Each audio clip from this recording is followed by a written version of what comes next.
Some things grow in the dark. The death of Frank Pearson. A true crime story by CrimWhispers, Eastbridge, Indiana. The kind of town where kids still ride bikes till sunset, and neighbors drop pies on porches just because. On the surface, it's the kind of place untouched by chaos, where the biggest scandal is who forgot to mow their lawn. But beneath all that quaintness was a silence that knew how to keep secrets, and it kept one too well. His name was Frank Pearson.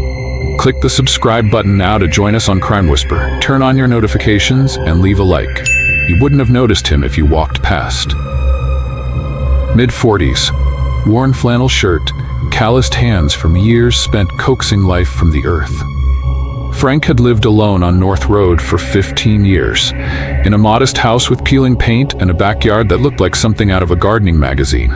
His garden was local legend: basil, thyme, tomatoes sweeter than candy, and mushrooms. Always the mushrooms. He wasn't flashy, didn't talk much, but if you ever needed advice about compost or pruning techniques, Frank would spend an hour showing you diagrams from memory.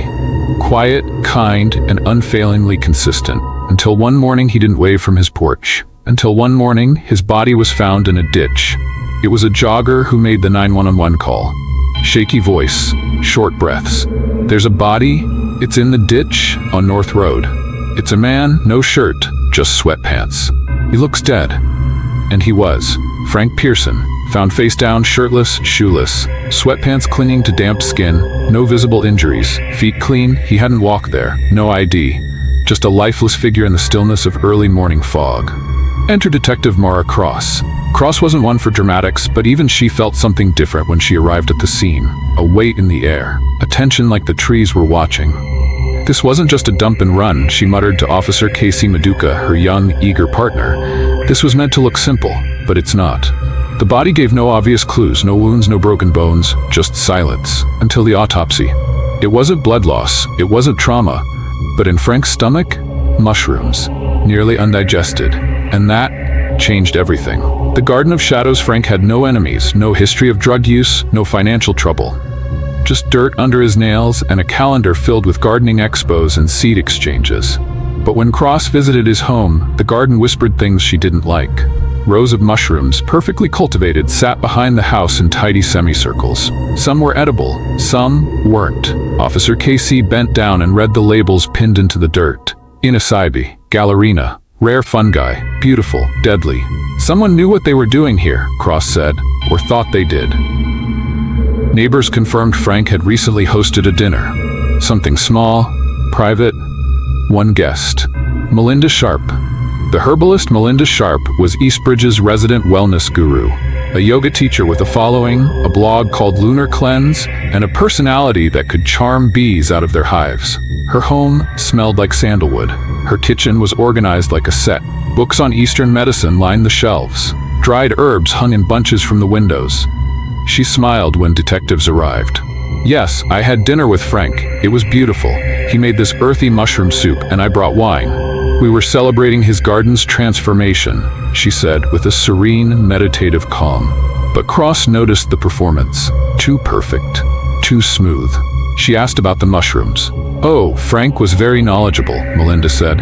He always told me he could taste the difference between dangerous and divine. She laughed, too softly. On her whiteboard in the next room, behind a curtain, Casey spotted a list of blog post titles: Healing Through Fungi, Gut Cleansing Wild Soup, How to Trust Your Intuition Around Poison. That last one didn't sit right.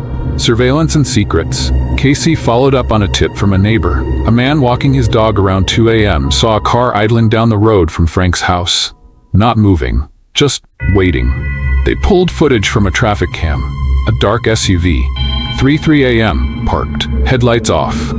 Registered to Melinda Sharp. When questioned again, she smiled less. I forgot my purse, she said. I drove back to Frank's. But she never told anyone before.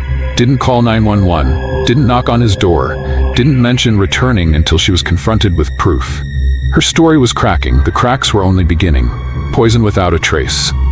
The coroner's report confirmed what the stomach contents had already suggested. Frank died from exposure to muscarine, a neurotoxin found in certain wild mushrooms, the kind that causes paralysis, heart failure, death. Muscarine metabolizes fast. After 72 hours, it's gone. undetectable. But in Frank's stomach, bits of mushroom, nearly raw. The toxin was gone from his blood, but the mushrooms told the story. It wasn't just accidental foraging. This was intentional. A curated meal, a calculated dose. And then KC found the journal. The hidden pages. It was buried behind gardening tools in Frank's shed. Handwritten, dozens of pages. His thoughts.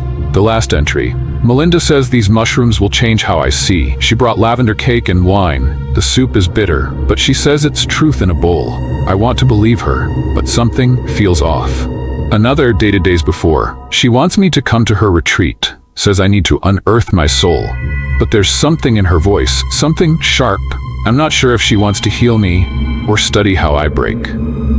Detective Cross read those pages under dim light. Her lips a firm line. She'd seen manipulation before. She'd seen obsession, but never wrapped in so much silk and sunlight. Digital breadcrumbs. The deeper they dug into Melinda's online world, the stranger it got. She deleted dozens of posts over the years, but archived versions remained. In one, she wrote about a breakup with a man who mocked her light, who refused to believe in energy work. She called him a plant man.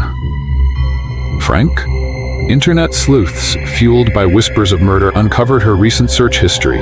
Symptoms of muscarine poisoning, how to dose mushroom soup. Will police detect poison after 3 days?